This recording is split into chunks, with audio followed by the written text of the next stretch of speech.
All right, UFC 289 wrapped up last night in Vancouver, British Columbia, Canada. Amanda Nunes retires from the sport. Charles Oliveira gets an easy first round TKO stoppage over Dariush. Mike Malott caps off a 6-0 record for the Canadians last night. We're going to get to all of that and more. But of course, we're going to start with the first fight of the night and work our way up. I will try to get through some of these earlier fights as quickly as I can so I can spend a lot of time on the fights that we all want to talk about. Before we get into it, please like and subscribe. I'd greatly appreciate it. Let's get right into it. First fight, Diana BELBITA versus Maria Oliveira. Okay, first, dude, Maria Oliveira looked like she should have been participating in the Special Olympics. I'm not sure what the... I can't swear yet. We are too early in this video. I don't know what she was doing. Okay, she looked like she was throwing punches and stuff in slow motion. In that third round, she landed a couple of good flying knees that she got away from, right? Because the first round they were getting awfully close, and then she decided that she wasn't going to throw them anymore. She thought she was Anderson Silva or something, the way that she was leaning back, getting tagged consistently. This was not a very fun fight. This was not a very good opening fight, but it is what it is. Diana BELBITA gets the job done by unanimous decision. Good for her, fighting out of Canada. She started it off 1-0. Okay, and that's all I got to say about this one. Not the best fight, if we're being honest. Next fight, moving on up. Flyweight bout between David DVORAK and Steve ERCEG. Okay, wow, Steve ERCEG, huge flyweight, and made his UFC debut against a top 10 opponent and looked phenomenal. It was a very close fight, but the fact that he makes his debut against a guy who is ranked number 10 and is that competitive with him is quite incredible. He came from Perth, Australia, if I'm not mistaken. Apparently, we got a lot of good guys from Australia nowadays. It is nice to see. I love me some Aussies, okay? That is good shit from Steve ERCEG. He performed very well. That was a fun fight, honestly, and they both had their moments. David DVORAK looked very good in the opening round. Steve ERCEG made some adjustments in round number 2, and then round number 3, Steve ERCEG basically took over and dominated that round in the striking department, at least according to the statistics. It was a fun fight to watch, and I was a little upset that that wasn't the opener after watching it, because that first one was goddamn boring. But anyways, dude, great performance by Steve ERCEG. Now we have a new contender, or upcoming contender anyways, in the flyweight division, which is always fun. And it just goes to show you, dude, the flyweights are so good. Everybody's so good. I mean, this guy made his debut on 8 days notice, and he beats a top... Amazing. Good performance by Steve ERCEG. He got a performance of the night, which is... That's good. Cool. He wins a decision, gets a performance bonus, probably because he took it on 8 days notice and made his UFC debut against a top 10 opponent. Good for him. It's going to be interesting to see him fighting the guys in the top 10 of the flyweight division. Next fight, moving on up to Kyle Nelson versus... Oh, no, my bad. Wait, yep. Kyle Nelson versus Blake Bilder, or am I skipping one? Nope, we are correct. Kyle Nelson versus Blake Bilder. Kyle Nelson was a plus 240 to start this fight, okay? And for good reason. He doesn't give you a whole lot of reasons to pick him, all right? But once they were in there, he looked a lot larger than Blake Bilder. Okay, now I'm not going to say that that's the reason why he won. This was not a weight bully situation, because he beat him on the feet in the striking range. Now, obviously, because he's a bit bigger, his shots have more sting on them. He was hurting Blake Bilder pretty consistently. Blake Bilder, I believe, in the first couple rounds, actually, well, in the first round anyways, he outstruck Kyle Nelson, but because of the damage that Kyle Nelson was able to do to Blake Bilder. And honestly, dude, Blake Bilder's a fucking idiot. I want him gone. This guy... I mean, I'm happy that Kyle Nelson won, honestly. It was cool to see the Canadians go 6-0, but what the fuck was he doing in that third round especially? You were cracking him consistently with overhand rights, right? Even looked to have stumbled him at one point or wobbled him. And instead of going back to that, you throw these bullshit spinning back kicks that have absolutely fucking nothing on them. And yes, I was in his corner last night, okay? And I was very angry with him. I mean, he wasn't listening. I don't know what the like, honestly, that was frustrating to watch. I do not like that shit. You have not earned the right to be showboating and doing all that, like, Nate Diaz-esque shit. You are not fucking Nate Diaz. You are Blake Bilder. You have, what, maybe 2 wins in the UFC, and you were losing that fight, and you're deciding to showboat in the third round instead of trying to fucking go after the guy, you idiot, okay? Great performance by Kyle Nelson. Good job. Get back in the win column, okay? So... that's all I've got to say about that, all right? Good job, Kyle Nelson. Next fight, Ayman Zahabi versus Quilling? I don't know, either way. Starched him. Starched him. Okay, it was cool because at first I thought, oh, he must have been training that in, or yeah, he must have been doing that in training camp because he had tried that combination actually a couple of times on AORIQILENG, sorry, uh, off of the naked leg kicks, but the first time he threw it, it missed. I think he threw it once more after that, and it just slightly missed, and then the third time's the charm. Maybe it was the second time, but either way, crept up a little bit closer, followed up with the left hook, and just fucking starched him. Probably didn't need the extra shots. The referee was a little slow to stop the fight there. That was a beautiful performance by Ayman Zahabi. I thought that was, okay, well, they trained that off of his naked leg kicks to throw that combination since he did it multiple times. But then he said in his post-fight interview that he was expecting Aori to be on the back foot and to be waiting for a counter, so that he had to make an adjustment on the fly. So whether or not they trained that, it was a very good read by him, and he fucking starched homeboy. And I can't believe that Steve ERCEG got a performance bonus and Ayman Zahabi didn't, because that was probably the nastiest KO of the card. Okay, beautiful job by Ayman Zahabi. Good to see them get a win. That was the only Canadian fighter that was not fighting out of the gym that Mike Malott fights out of, Niagara Top Team or something like that. I can't remember off the top of my head, but great job by him. Good to see him get a win. Good to see him and Viras Zahabi have a moment in the octagon, and good performance, man. Moving on up, Miranda Maverick versus Jasmine JUSUDAVICIUS. Dude, match up Jasmine JUSUDAVICIUS with Macy Barber, please. I want to see her get the fuck beat out of her. Miranda Maverick, man, minus 300 almost to start this fight. Incredible upset. Great job by Jasmine JUSUDAVICIUS. That was a very good performance. She made adjustments. She was beating Miranda Maverick almost everywhere. And it was cool, or not cool, but it was crazy to see Miranda Maverick's corner giving her shit for trying to wrestle and grapple, which is something that she usually does, right? She usually mixes it all up, but Jasmine JUSUDAVICIUS just beat the brakes off of her. In the first round, Miranda Maverick actually outstruck her, which I think is why her corner was getting so upset with her, right? And then she tried that god-awful takedown. Jasmine JUSUDAVICIUS was able to get a takedown of her own. The strikes were very close in total, but significant. Miranda Maverick doubled her up in that first round. But then round number 2, Jasmine JUSUDAVICIUS takes over, outstrikes her by a factor of 3. However, if you look at the significant strikes on the UFC's page, at least, which is fucking crazy, because I guess Jasmine JUSUDAVICIUS just throwing a lot of straight shots, 15-12 in favor of Miranda Maverick. But that second round was very clear for Jasmine JUSUDAVICIUS. She was doing more damage. That was a great performance by her, and I would love to see her beat the fuck out of Macy Barber. That would make my life. I would love that, okay? So, good performance by her. The Canadians are already 3-0 at this point, 4-0 at this point, and just on a roll. Anyways, moving on up to the next fight. Nassourdine Imavov versus Chris Curtis. So fucking unfortunate, dude. 2 fights in a row. But the only difference, you know what, man? I don't know. I think what happened is when Chris Curtis asked for the towel, as if he had been eye poked, and they gave the towel to him to deal with the blood on his eye. He was kind of pushing it in his eye as if he had gotten an eye poke. I think what might have happened is he pushed his own blood into his eye, and then he couldn't see. Or, and I don't want to call Chris Curtis a quitter, and honestly, I don't blame him for this. Round number 2, once again, right? Okay, in the Kelvin Gastelum fight, which I thought he won, he took a nasty clash of heads, got dropped because of it, was dazed for a good portion of that round, probably lost that round, and then went on to lose the fight. I'm thinking that in here, he was thinking, I'm not fucking losing a fight again because of another clash of heads. Do you know what I mean? And I think that he tried to take the path where, I'm not taking any more damage. That could be the case. Who knows? Nassourdine Imavov was looking pretty good, tagging Chris Curtis almost everywhere.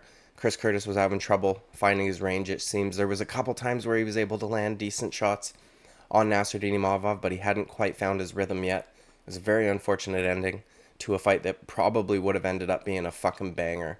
And, man, I can't really blame the guy, because who the fuck wants to lose 2 fights in a row due to dude, Nasruddin Imavov also led with his head completely in that exchange, if you watch the replay. And it triggered me because I fucking hate that shit, right? We just saw that. We've seen that with Bobby Green on Jared Gordon. We saw that with the Tajikistan guy who it fucking looked basically like 100% on purpose. And then we see it here. It opens up a nasty cut. You could see the flap hanging. Super unfortunate. Super unfortunate for both of them, to be honest, because Nasruddin Imavov looked like he was on his way to a victory, but also Chris Curtis could have eventually rallied and, you know, done something to change the momentum of the fight, but stopped because of an accidental clash of heads where Nasruddin Imavov completely led with his head and caused a nasty cut over the right eye of Chris Curtis. Unfortunate all the way around. Moving on up the card to, we're on the main card already. We're only 11 minutes in, man. Marc-Andre Barriault versus Eric Anders. Holy shit, what a fight. Dude, we got to see a completely different side of Marc-Andre Barriault. Usually he's the one pressuring. He's the one on the front foot. He's the one making it ugly. Instead, we got to see him basically pick Eric Anders apart at range. Now, I don't mean that in the sense that Eric Anders had absolutely fucking nothing for him, but I mean Eric Anders was the one on the front foot. Eric Anders was the one pushing the pace. Eric Anders was the one pressuring forward. Marc-Andre Barriault was sitting back, countering him with nice, crisp, clean shots. That was a great performance, and honestly, by both guys. And it should have got fight the night, and it did. Okay? You could tell by the third round, Eric Anders was starting to slow down a little bit, probably because he's not used to pushing that kind of pace on guys.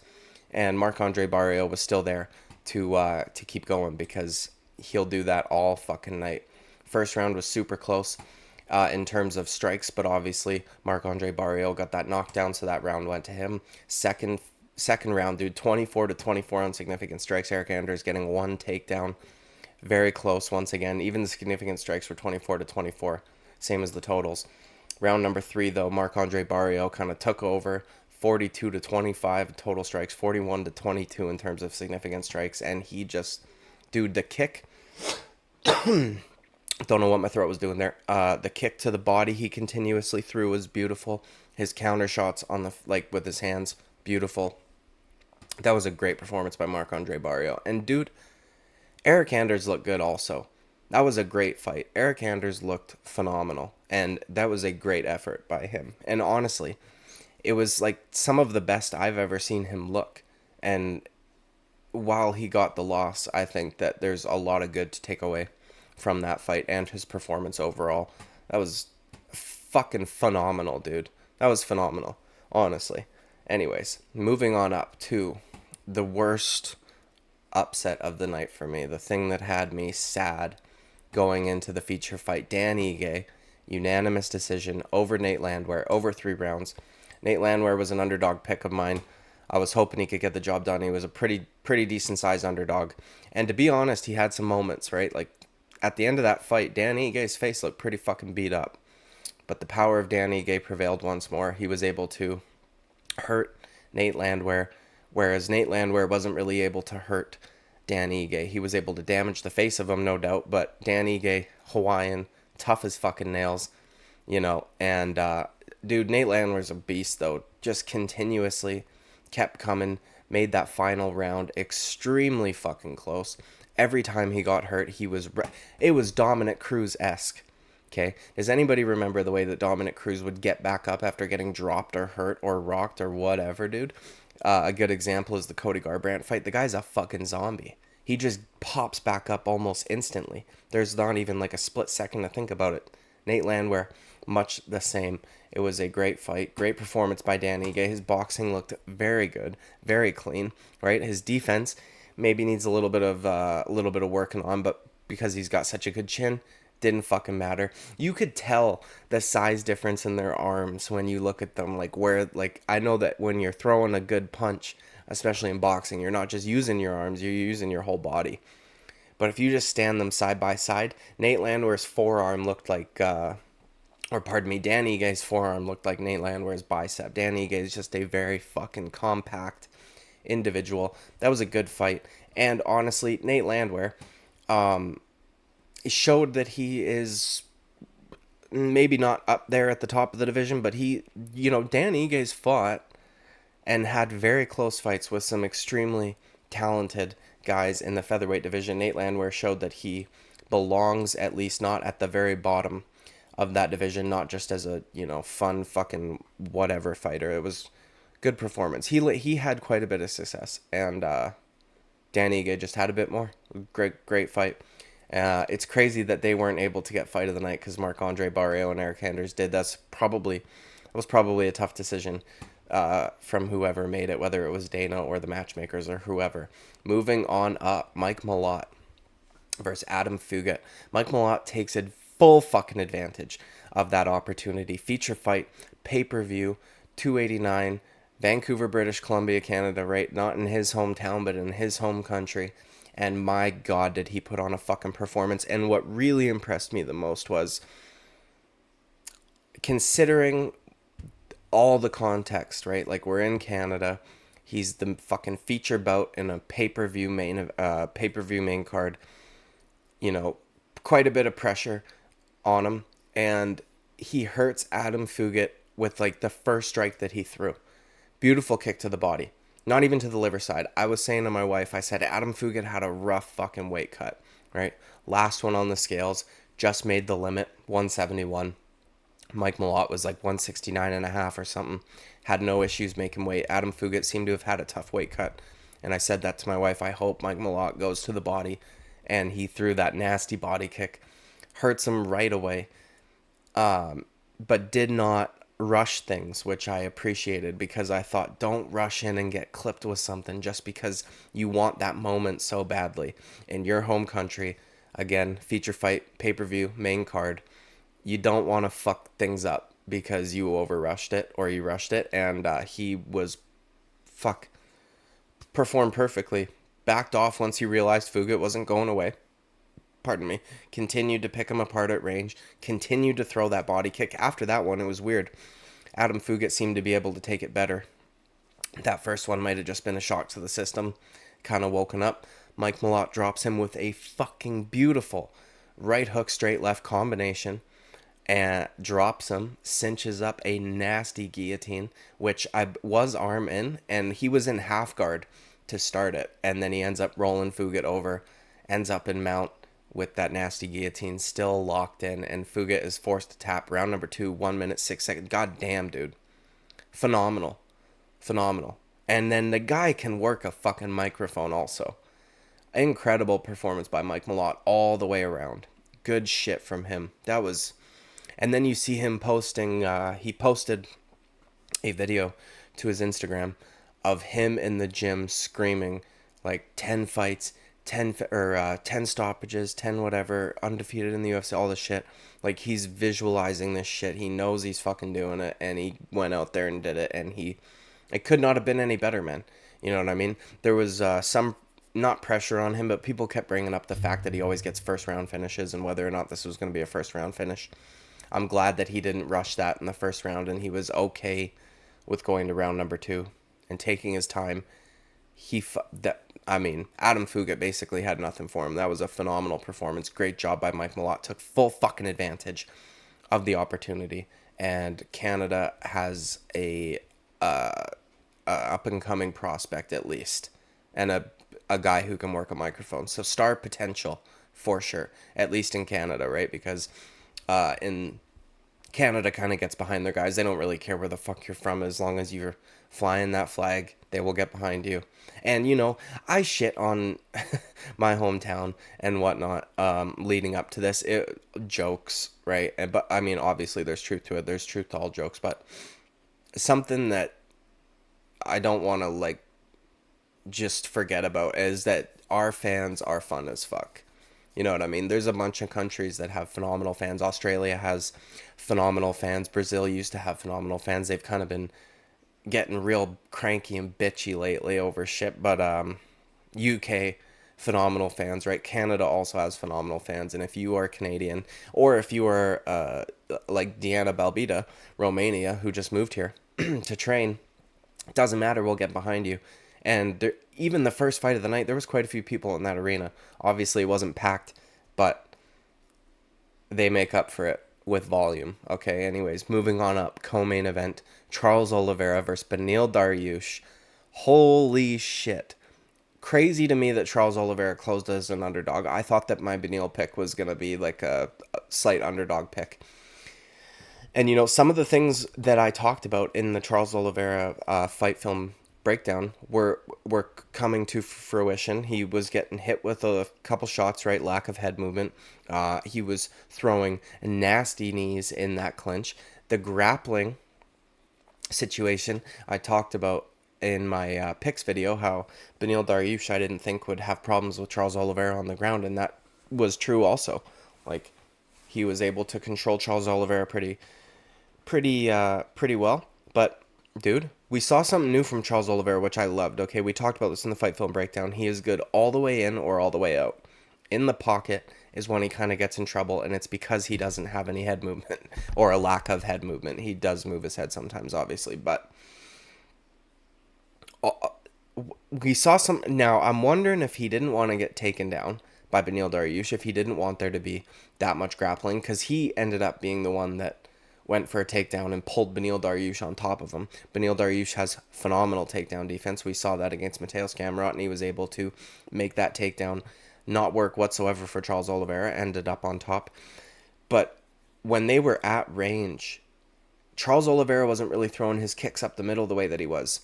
We don't usually see him throw a round kick to the head. Usually he's throwing the front kicks or the teep kicks or the jumping front kicks, whether it's to the body or the face. That was something new, and he threw it off rip, right? And Beneil Dariush blocked it with one arm. That's the problem. You cannot block a head kick from a striker like Charles Oliveira with one arm. It's not enough. It's going to get through, and it did, and it appeared to wobble Beneil, all right? And then Charles Oliveira went back to it again because it worked once they had gotten up off the ground. That was a beautiful addition. Obviously, he's able to throw that kick. Obviously, he's been able to throw that kick. But again, it's not something that we typically see from him. Usually, he's throwing shit up the middle. But I'm wondering if he thought, if he threw shit up the middle, Beneil Dariush should grab a leg and run it back.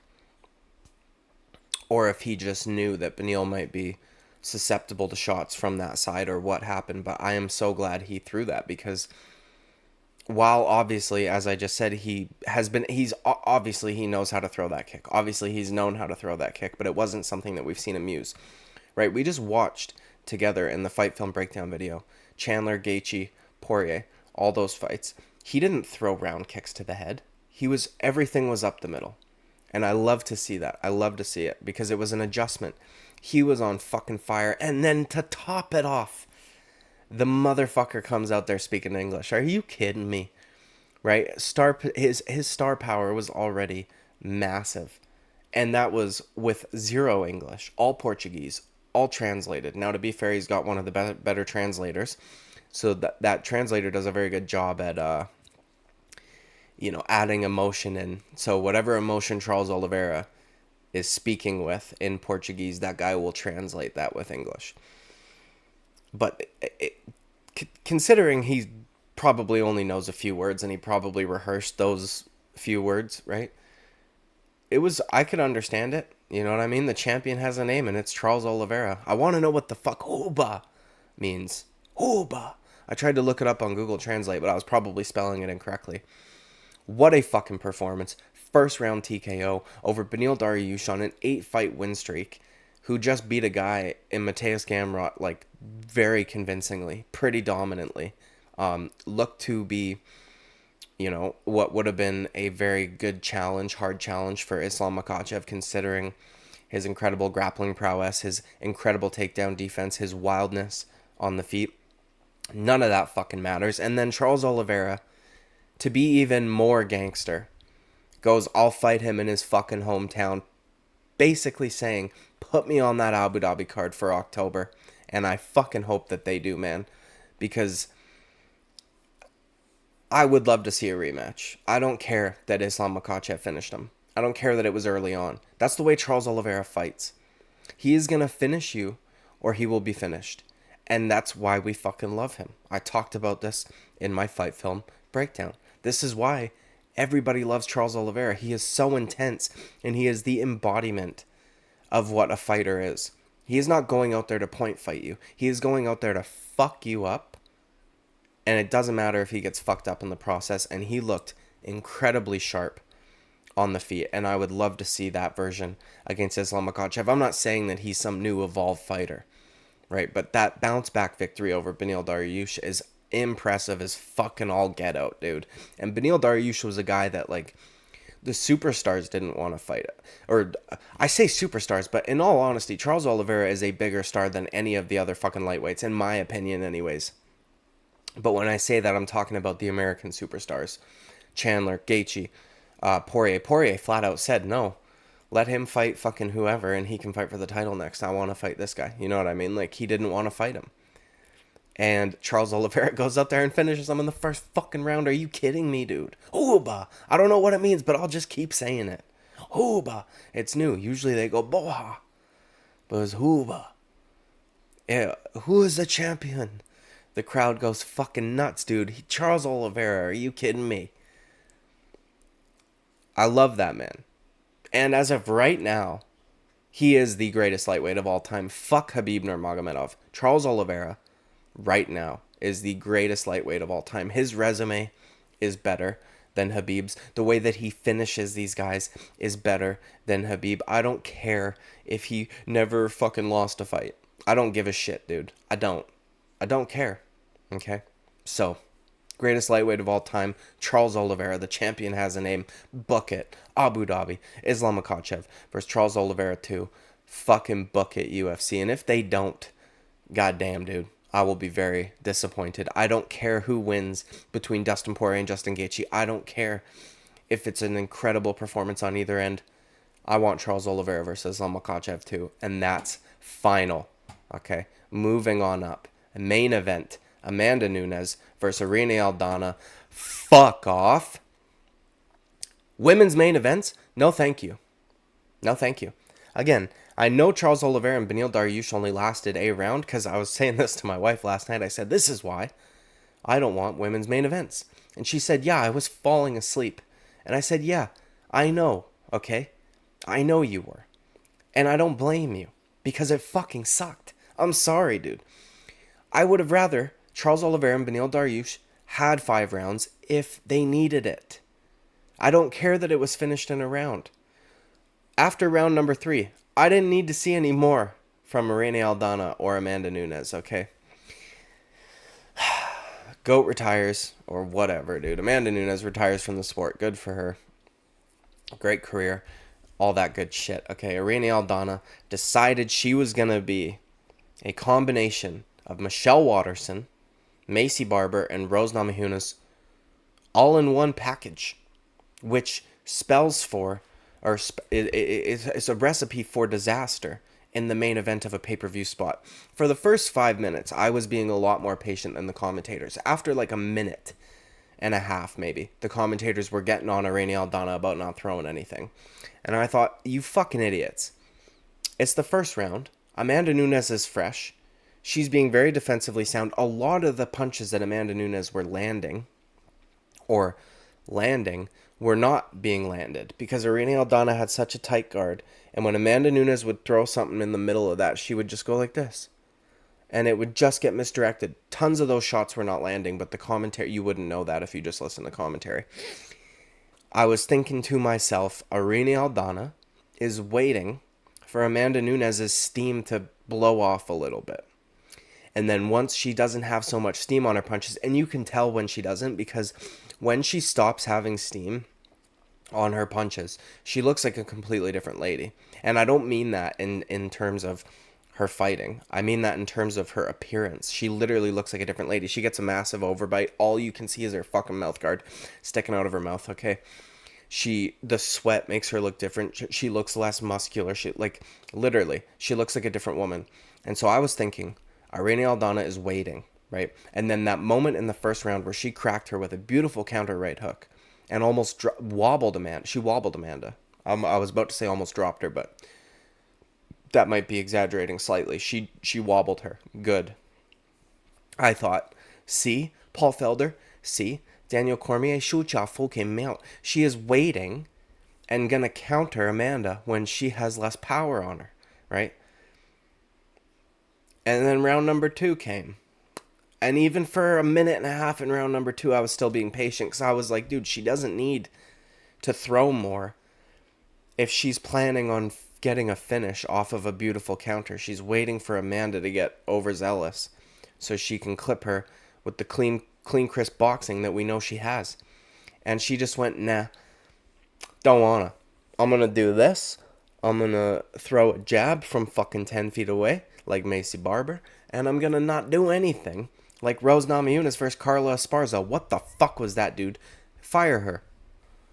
I'm just kidding. I don't like to call for people's jobs, but what the fuck? I'm telling you this, dude.